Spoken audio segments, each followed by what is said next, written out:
That being said, let me please introduce Ted Thomas, past president, and who's our program chair. Thank you, sir.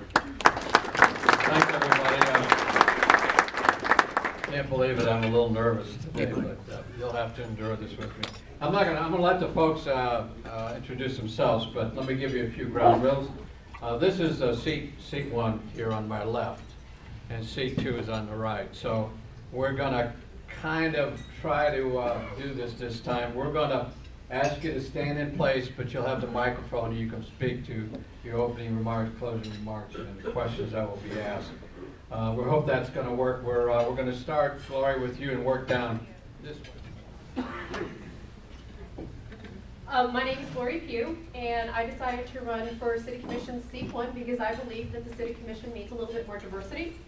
Not just because I am a female or a first-generation American Latina, but I'm a business owner. I'm a business owner who started out with a truck, a pickup truck, and a spare bedroom, and now we're a global relocation company. I was able to grow this company in this fashion because I am a conservative in regards to fiscal management. I don't believe in spending more than what I'm earning, and your credit line and your credit cards can only take you so far. But my priorities are, briefly, accountability, efficiency, and transparency during the budget process and throughout the city of Tallahassee. The budget has not been scrubbed in 20 years, and we need to do that.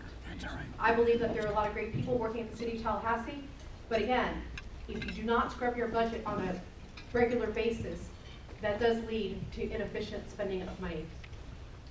I also believe that we need to work on economic vitality. We need to encourage job creation and retention. We need to also value jobs that are high-paying jobs.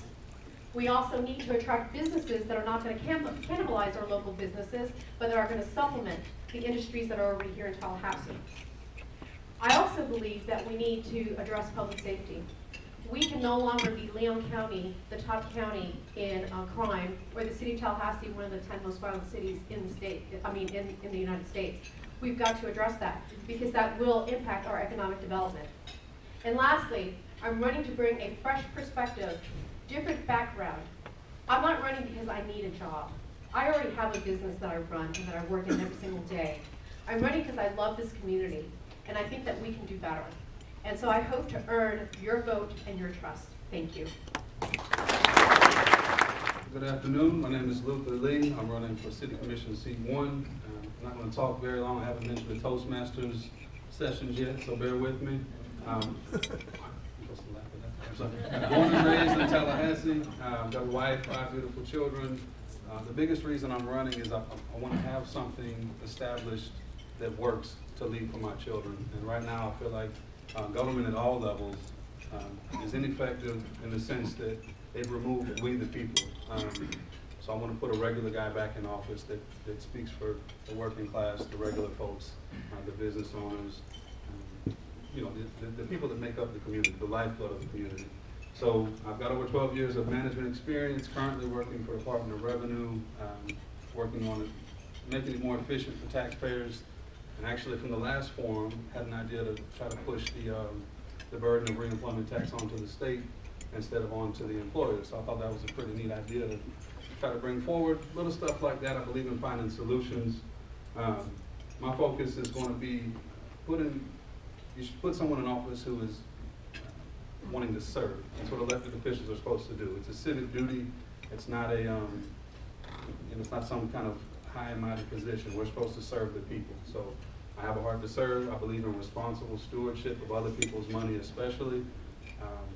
For example, before we start looking to raise taxes, we should look at where we can save money, where we can cut costs, where we can be more efficient with the spending. And I think a lot of that's missing. I believe in transparency with government.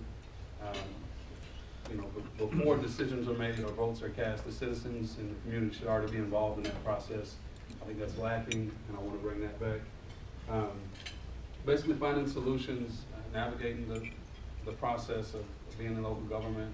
You want somebody that has the heart of the people in mind. It's not just up there for some whatever agenda down the line. I want to serve right now and be efficient right now. So Luther Lee, City Commission seat 1. Thank you. Hello, everybody. My name is Rick Miner. I'm running for City Commission, Seat 1. I'm a NEBA member. I think I became a member about 6 years ago. It's good to see a lot of people here that I recognize and been friends with over the years. Tallahassee is a great city, and there's no place I'd rather raise my daughter.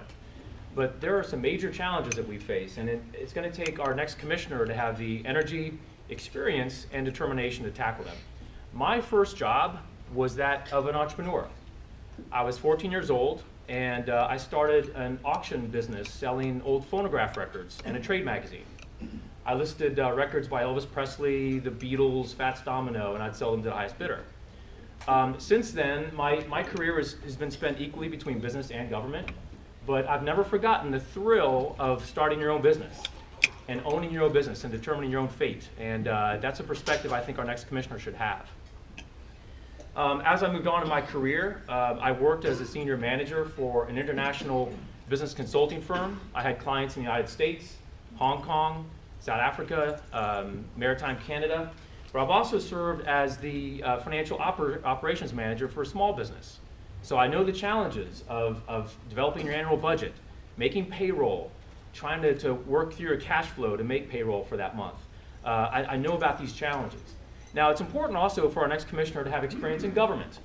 I've served almost 4 years as chief of staff to the mayor's office in Tallahassee, and I have almost a decade of experience developing public policy, trying to find ways to make government more efficient at both the federal, state, and local levels.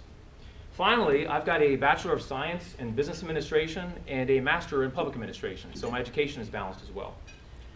3 main policy priorities I want to focus on during my time as a city commissioner. We have to keep our families safe. We have to address the crime issue. We can't bring new business in. We can't grow our businesses here until we tackle that problem. Number 2, I want to help local businesses create good, high-paying jobs. That means creating a stable environment here where people feel that they can hire additional employees, buy new equipment, expand new floor space. And then third, I want to help close the quality of life gap that exists. We can't move forward as a city until we deal with the issues, the long-standing issues we've had in the South City, Frenchtown, Bond, Providence. We can't move forward together unless we address those issues. My name is Rick Miner, voting for City Commission. Appreciate your vote. Thanks very much. Good afternoon. I'm Curtis Richardson, City Commissioner, Seat 2, and I'm running for re-election. I'm back on the ballot again so soon because I'm finishing the last 2 years of Mayor Gillum's term and am now running for a full 4-year term. My roots go way back in Tallahassee. My father attended high school here. My uncle was a businessman in the Frenchtown community during its heyday.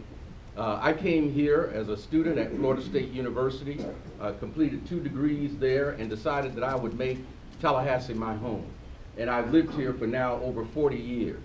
And not only have I made Tallahassee my home, but I've immersed myself in this community. I met my wife here, and yeah, I'm chairman of the Married Up Club, y'all. I don't have any problem admitting that. My wife is Judge Nina Ashanafi Richardson. We have 2 beautiful daughters that attend the public schools here in Leon County. And I've had the honor of serving you all in a number of different capacities, both in and out of elective office. I've been on the school board here in Leon County and set the foundation for the A+ school district that we have today. I served you in the Florida House of Representatives for 8 years, and I'm proud of what we were able to accomplish for the Tallahassee area during those 8 years. And now you have given me the honor of serving you as your Tallahassee City Commissioner. I've been involved throughout this community in a number of endeavors. Those that I'm most proud of is having been on the environmental and in the Economic and Environmental Consensus Committee that drafted Blueprint 2000 with my colleague Nancy Miller and others to set the course for how this community would grow over the next 15 years. We led the effort to pass the penny sales tax that has funded many of the infrastructure projects that allowed growth to occur in our community. Most recently, I served as vice chairman of the sales tax committee that identified projects over the next 20 years that will address infrastructure projects as well as economic development as we go forward. And I'm proud of what we've done there. As your commissioner, I have worked hard to protect our neighborhoods from Live Oak Plantation Road to Wilson Green on the south side of town. We have worked to address the issue of crime in our community by hiring additional officers, but also working with our neighborhoods to establish crime watch programs and to ask them to work with our police officers. We're looking to expand our private sector base. We've added several hundred new jobs since I've been on the commission. And then I've also, again, been committed to our neighborhoods. That is the lifeblood, I think, of our community. This wonderful area that you're in right now, Myers Park, Live Oak Plantation Road, Killarn, are all areas that are very important to us, and we've got to protect and preserve our neighborhoods. Thank you all, and I appreciate your vote and support for re-election.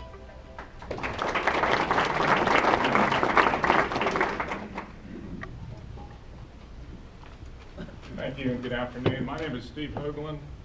A short time ago I set up a Facebook page, and they've got a very limited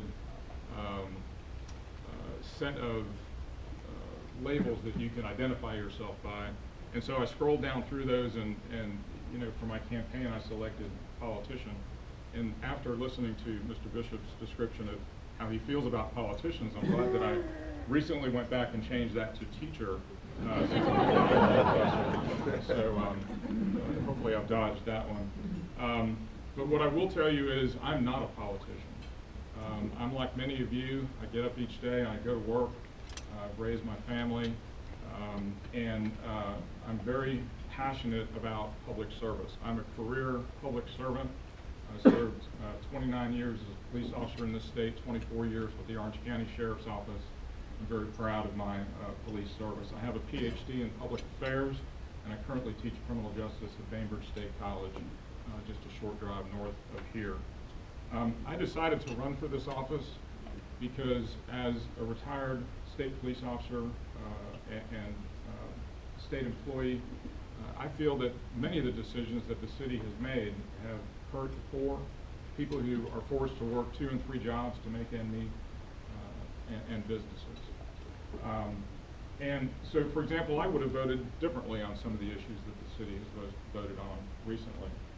I would not have supported the 13% property tax. I would not support a property tax increase. Instead, I would look for ways to cut the budget. I feel that we can't ask our people to contribute more to the budget without trying to find ways that we can cut first. I also would not have voted to extend the bar hours until 4 o'clock in the morning.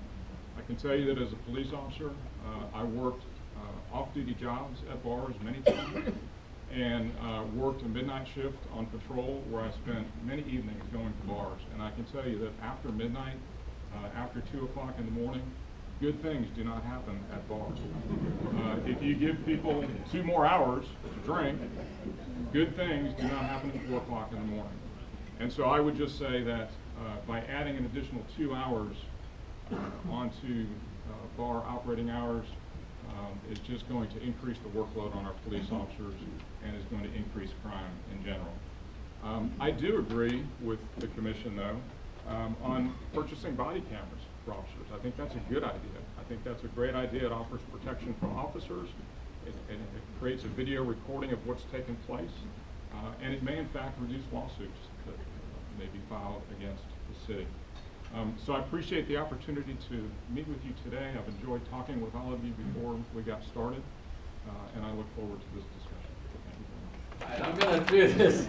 We're going to start with Luther Lee with the first question and work our way down this way and end up at Gloria. And then the next time, we're going to start with Curtis and go this way and come back around, so that I'm going to try and let everybody have an opportunity to answer the question first. Sometimes candidates tend to steal each other's answers.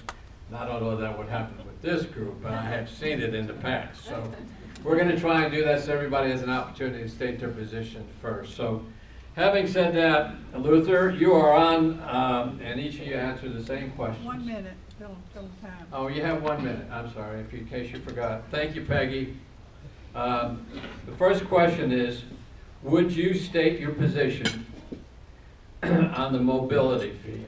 And don't just say yes or no. We'd like to hear some dialogue on that particular issue. In 1 minute? or less? 1 minute or less. 1 minute or less, no. I would not support it outright. I don't even think I like the price tag of the $300,000 study they're gonna do.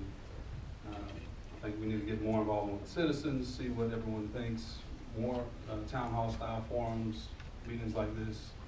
I don't think it's a good idea to just automatically institute a mobility tax. No. Okay. Is it less than a minute? Yeah. In terms of the mobility tax, I agree that the price on the study, 300,000 may be high, but I think it is important that we do look at this before we just disregard it. As was mentioned earlier, several communities have done these mobility taxes and the studies, and they have had some positive things come out of them. So we do have to look at it. However, I think that we need to be careful going forward with this. We want to make sure that it's going to be beneficial to the citizens of the community. We cannot let sprawl become a problem, because that is something that would raise our property taxes or justify raises in property taxes. So we have to look at this and see what is the best that can come out of it and what will be the consequences.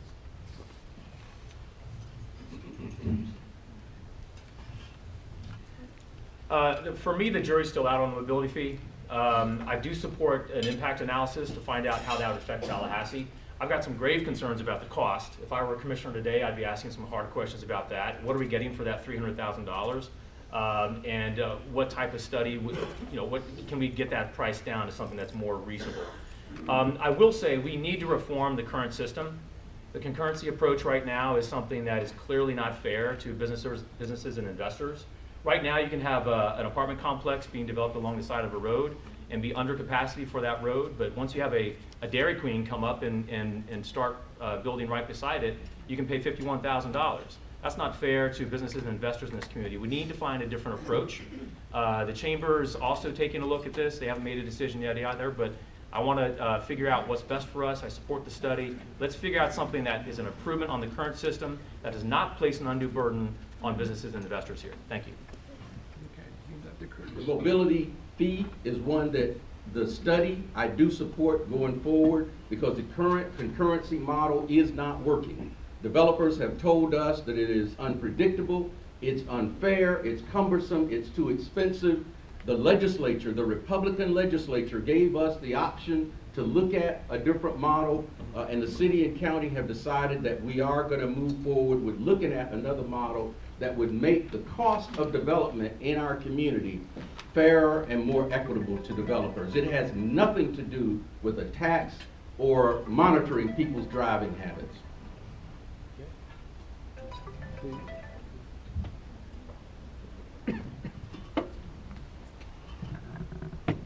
Thank you. As we move forward with these ideas, I think it's very important that the commissioners gather a lot of feedback from the community. There's been a couple of examples of large projects that have moved forward without public input. So, things like the smart meters and the red light cameras. There's got to be a lot of input. And I think the commissioners have a duty to the citizens to really tell us what's wrong with the current system. That's not clear at this time. What's wrong with concurrency fees and what's wrong with gas taxes? Gas taxes, I think, kind of spread it around a little bit so that everybody can help pay. So I think before we move forward with a new plan, we need to understand what's wrong with the current system. Also, this system is in use in a few places around the state: Hillsborough County, Pasco County. We're not Tampa. We're a very small community of 180,000 people. Because it works in Hillsborough and Pasco does not mean that it will work here. So I think there needs to be a lot of conversation and a lot of input from the citizens before we move forward. Well, many of us know that the concurrent fee right now is inequitable to the developers. But before we move forward with the mobility impact fee, we need to understand what the impact is to the developers, and we need to understand what the interpretation of a developer is. Is a developer somebody who owns a piece of land and wants to build a house? Is that going to impact them? How is this going to impact small businesses? I believe that we need to gather our developers, our builders, our realtors together to discuss it and how best to make the concurrency, what we have in place now, much more equitable to the community and to the builders and to the developers.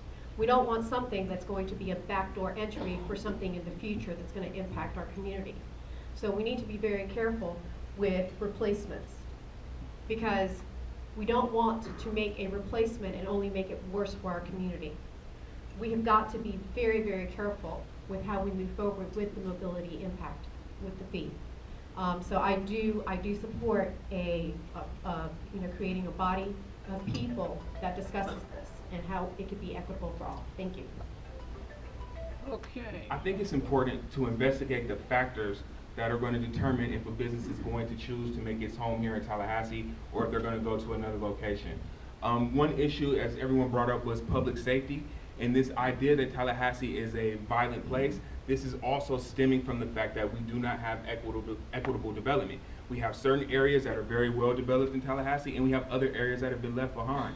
So we're going to have to focus on developing business in both regions, and then also kind of lifting as we climb. So it can't be one-sided, or else we leave groups behind that become those areas that that are trouble for us, are problematic for us. I'll try to get through this really quickly. 3 things. There's a lot of good things going on right now that are in transformation for us that are going to hopefully have some big dividends. The Office of Economic Vitality with Ben Pingree, I think, is a very positive step for us. The $100 million grant for the School of Entrepreneurship is going to transform downtown. Those are 2 very big things that are going to help in the next few years. Number 2, business recruitment has a role here. I don't agree with the state policy of just trying to recruit any company to come in without regard for whether or not those companies compete with the businesses already here. We need to focus on a narrow range of businesses that frankly, we can offer them unique things that they can't get anywhere else. The Mag Lab research is something that nowhere else in the country we can appeal to those companies, bring those companies here, they're much more likely to stay. And then third, we need to create a stable business environment here where a business knows that they can add new employees, purchase new equipment, expand floor space. We need to do our best to keep taxes low. We need to continually look for things where we can save money, like the business utility rebates that were instituted a few years ago. Those are the kind of things we need to do is make a stable environment for businesses. Thank you very much. Well, I would say one thing that can be done to help transparency is to change meeting times. I know that I can't attend a meeting at 1 o'clock in the afternoon, and many of you can't either. So I would certainly be in favor of holding meetings at times when more working class people can attend, who live on businesses. Why not have a meeting at 6 o'clock or at 7 o'clock? There's got to be a lot of input on this budget, and I'm glad that the process from last year moved us in the direction of transparency. I think the commissioners are moving in that direction. They're doing a better job this year of trying to be transparent, but it's got to move to a more reasonable time. It's got to move not just to City Hall, having meetings at City Hall, but it's got to move out in the community. Some people can't make these meetings. So we've got a 31% poverty rate, we've got high crime, we've got high taxes. Everybody needs to have a piece in deciding this budget. It's no secret that the general fund has grown faster than our population, which is unsustainable. I feel that 5%, 2% is not enough. We need to do a 20% off the top. We have got to get every single department to understand what they absolutely need to run an efficient department. I'm not one about the lowest bid always wins. I'm about efficient and competitive. I believe that we need to do a 20% scrub. We've got to do that because, again, the population or the expenses of the city, municipality cannot outpace our population. Obviously, we've got to grow our tax base. We can't just be going back to the taxpayer and saying, hey, we need more money, because it's just unsustainable. So I do believe a 20% scrub would be necessary. I also am very confident, optimistically confident with Rick Fernandez, and I certainly want to support some of his initiatives. So again, I just feel that the budget has got to be scrubbed so that we can understand exactly how our money is being spent. Tax dollars come from one resource, the people who pay them. Thank you. First, I want to thank NEBA for hosting this forum and for allowing us to begin this discussion. I look forward to addressing all these issues and talking with you individually and continuing as the process moves forward. Tallahassee voters want elected officials who are experienced, well-informed, and cautious about making their decisions. And they don't want politics interfering with their decision-making. I do public policy development for a living. And when I do that, I take a look at what other cities or other states are doing. I think that what the Tallahassee voters want is integrity. They want someone who's going to say what they mean and then do what they said they were going to do once they're elected. And that's my plan if elected to the Tallahassee City Commission, is to make sure that I'm aware of what the voters want. I tell them what I'm willing to do, and if elected, I go and do what I said was my plan, not to change up once I get there or once there's another. I want to say thank you for having us. I definitely enjoyed it so far. Sounds like we have a lot of issues to discuss further as a community, as a city commission.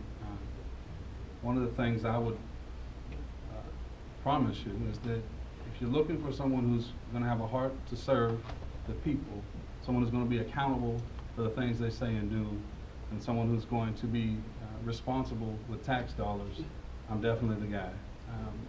If you would, www.lutherlee.org. I actually answer those questions that go through the feedback personally. It may take a couple days, but I get to them. There's a contact number.